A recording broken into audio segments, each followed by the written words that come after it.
好，大家開唔開心啊？今日我都好開心啊，好開心同大家分享自己得救見證啊！好，咁首先啦，我係從細已經跟父母返教會㗎啦，咁就嗰陣時候都聽過唔少嘅聖經故事嘅，但係對於我嚟講嗰陣時候信仰呢樣嘢只不過星期日嘅事情，係知識層面嘅，因為嗰陣時候我並唔知道上帝同我有咩關係啦，即係平日返到嚟唔會經歷到上帝㗎嘛，咁我幾時經歷到上帝，幾時相信耶穌嘅咧？咁呢個要返到我中學時期㗎啦，咁喺我中二升中三嘅時間啦。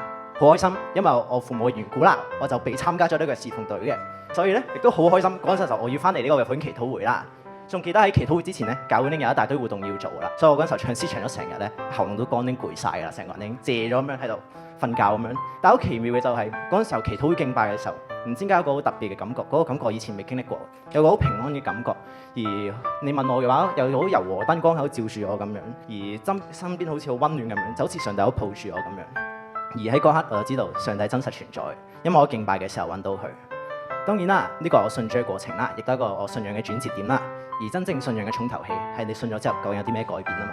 即係信咗之前呢，其實係一個好容易焦慮嘅人嚟嘅，尤其是面對挫敗感嘅時候呢，好容易彷徨嘅。當然到而家其實我都好容易緊張，而家都好緊張嘅。其實我相比以前我冇咁容易彷徨㗎啦。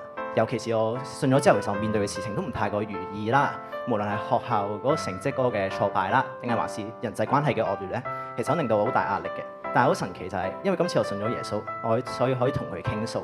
而喺呢一段時間，上帝好似一個朋友咁樣支持我。喺祈禱嘅時候，我可以同佢傾訴自己嘅壓力啦。而喺我敬拜嘅時候，可以得到從佢而嚟嘅安慰。而呢樣嘢令到我更加相信耶穌呢個係我嘅神，因為佢真係好似有朋友咁陪伴住我。